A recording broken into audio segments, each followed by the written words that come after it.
order to deal with it, we come up with new security features all the time. The only way to fight technology is with more technology, which is why we think we have the most advanced, technologically sophisticated bills out there.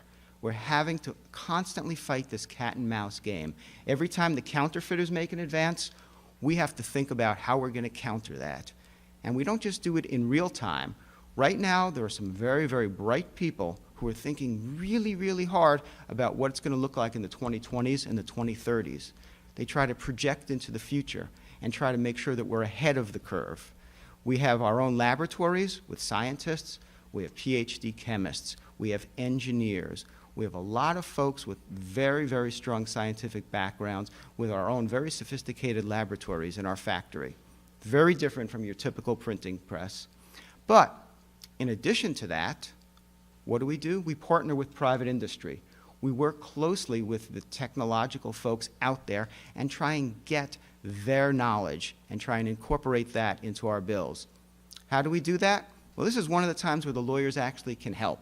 We work out contracts and deals. Just like you've heard about the Defense Department putting out research contracts, looking for the next weapons. Well, we do the same sort of thing. We have what are called requests for proposals. And what does that mean, taking that out of government speak? It means we go out to the industry and we say, you know, we're thinking hard about the next generation of security features. What do you guys think about it? You want to work with us? We'll fund your research. We'll help you come up with some new scientific advances with a pretty big string attached. We're going to use it afterwards. But you're going to make money, and we're going to take advantage of what you've learned. Those are called requests for proposals. We also have requests for information. What does that mean in government speak? If you've got a product that's on the shelf already, a good security feature, and you want to sell it to us, we'll buy it. We'll buy it right now as it is, assuming it meets all of our requirements, including that torture testing thing I told you about. So we have lots of lawyers who look over these documents because we want to be certain about one thing. If it's a security feature that's going to be on an American bill, we don't want anyone else to have it, or anyone to have anything that's even close to it. And that's where the lawyers come in, because the lawyers on the other side say, well, how close can we get to it? Because once they've developed these sorts of things for us, they want to sell it all around the world. That's their incentive. Our incentive is to minimize any other sales, because we don't want things that even look close to American currency out there. So the lawyers have the battle of the lawyers, and we talk about it, and we say, you know, it cannot be substantially similar to what you've sold us. And they say, okay, but is this going to be substantially similar, or is that going to be substantially similar? And it goes on and on and on. So the lawyers try to work very closely with our contract specialists and our scientists to get all of these features in place. Okay? We actually do have a very robust set of features. They boil down into two different kinds, covert and overt. What do I mean by that? Overt means I can talk about it, and you guys get to see it. And we're going to go through all of them in just a couple minutes. Covert means we don't really focus on it. And it's not necessarily classified, although some of our stuff is. Sometimes it's just covert in the sense we don't publicize it. For example, I'll give you one example I can talk about. Inside our inks, we have lots and lots of little magnetic taggants. And it's very hard for a counterfeiter to duplicate that. What that means is once a bill gets into the banking system, some very sophisticated machinery looks for those magnetic taggants and goes, voop, if it's not there. That bill gets sucked out of this high-speed machinery, never to be circulated again. So that's something that really can't be replicated. It's good about keeping the level of counterfeiting down. You know, there's counterfeit money out there, but really very, very little of it, because as soon as it gets back into the banking system, it's sucked out very quickly by our machinery. Now, the counterfeiters don't care all that much about that, because by that point, it's already been passed at least once. But at least it stops other innocent people from getting their hands on counterfeit money and unknowingly passing it. So in the United States, the rate of counterfeit bills is extraordinarily low. And that's a good thing, because we want people to have confidence. It's higher overseas because they don't have necessarily all of the sophisticated machinery that we have, which means if you're going to get a bad bill, the chances of it happening overseas are far higher, far greater than here in the United States. So, given that kind of general background, let's start to talk about some of the tech features that are overt that we can talk about. Now, before I get into all of the high-tech stuff, there's one low-tech feature I want to talk about, and that's the paper itself. We call it substrate, because why use a small, simple word like paper when you can use a bigger one? That's the government way. But our substrate is made out of old blue jeans for the most part. It's usually created up in New England by a company called Crane Paper, and it is incredibly durable. But in addition, when we talk about counterfeiting, it's got a good feature, and that is it feels like money. There is nothing that feels exactly like the paper that we use, not commonly at least. The money feel is something that people who deal with money all the time can tell very, very quickly. In fact, I used to be good friends with a counterfeit detector at the Secret Service, and she told me her father worked in a liquor store. And she used to test them sometimes with the specimens, and he was spot on. Why? Because he was handling money for 30, 40 years in his little liquor store, and he got an incredibly adept sense of feel. He just knew instantly if it was real money or not.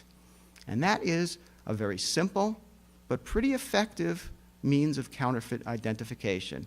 Why? Because even if you have a copier at home, and those are the people that do the quick, dirty stuff, we like to envision them as, 350 pounds, living in their mother's basement without much else to do, and they're out there cranking out counterfeit money. They're not going to be able to get the kind of paper typically that we have. Now, it's possible to buy very, very expensive paper and put that into your scanner. The problem with that is it starts to up your costs. And counterfeiters are not only criminals, but they're cheap criminals. And that's one of our goals, to make counterfeiting expensive. We can't stop it necessarily, but once you minimize that profit margin and you make it expensive, it makes it a lot less attractive to go out and counterfeit. That's the goal, to make it a difficult process. Not an impossible process, but a difficult process. All right, moving along. Now, why do we go through all of these security features? Very simply, as I said, it's a cat and mouse game, and we're the cat, we're chasing the mice. We're trying to protect your money, because if you have your money and there was a significant amount of counterfeiting, like some countries have experienced, what happens? People lose confidence in that money. It hurts the economy as a whole, and you can't spend it. That is what has happened in some countries where counterfeiting went pretty rampant. So we're never going to get to anything close to that, and we're going to make sure that we even keep it below that level to the point where it's very rare to run across a counterfeit bill. All right, here's the redesigned US currency. Now, when I say redesigned, we talk about families of notes. This was the last family of note that we put out there. The $100 bill that you see at the top came out at the beginning of 2013. So that's the most recent, most modern bill that we have. All of the others came out preceding few years. Why? Because again, in the 1990s we changed, then we changed again in the 2008-2009 period up to 2013, because technology is advancing so much more. We couldn't have a 50-year span like we had before with new families of notes. Now, what do you notice about the notes that are up there? First of all, you don't see the 1 and the 2. Pardon me? You're all men. Okay, that is true, that is true. And we could talk about that later. But frankly, from a counterfeiting point of view, I think the bad guys would counterfeit a female note just as easily as a male.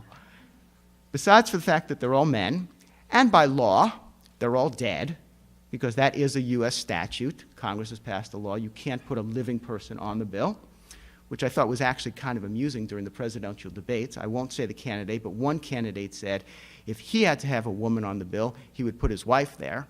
I'm sure he wasn't aware of that law. Maybe he was, but and she's got bigger problems. But basically, you cannot be alive and be on currency.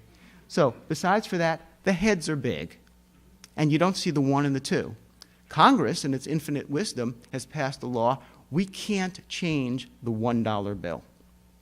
We cannot redesign it substantially. So it looks very much like the old family of notes. That's why if you've ever noticed the difference between a single dollar and these high denominations, they're very different. The single dollar has no security features virtually, except for the feel of the paper, and it has a very small head. Why did we go with the big heads? It wasn't just because it gives us a chance to show off the artistry of our engravers, which is important, but because it is a security feature itself. We found through surveys that people look at the head. All around the world, that's one of the things that makes American currency distinctive. One is the green back. That's why green is for dollars, and it will always be predominantly green. The other is they look for a prominent face. And the face is something that's actually kind of hard to duplicate on cruddy equipment. It's hard to do it. One of the things that you might notice looking at your bills, and you're welcome to look at your own. We don't give out samples, by the way. I've heard that only 6,000 times. But looking at your own currency, if you look at the eyes look alive. And that is something that is very, very difficult for a counterfeiter to duplicate. They just don't have that level of artistry. The eyes look kind of dead, whereas here you've got that little glint in the eye, as they call it, which makes it look like an actual person's eye. That's very, very different. So the heads were made larger.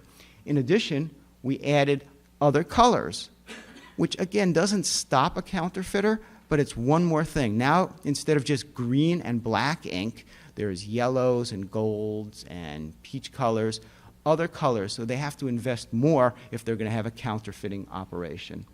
So that's kind of the broad perspective of the last family of notes. And we are, by the way, working on a new family of notes that's supposed to come out in the 2020s. So right now, a lot of people are thinking about the security features, and that's the most important thing. But to get to the young lady's point, Secretary Liu has announced that at least the design as it exists now will include Harriet Tubman on the 20 instead of Jackson. I thank you for the applause. I didn't say it as an applause line. I just wanted to bring you up to the latest developments. But that's what we mean by a family of notes, the new family of notes. This is the existing family of notes right here.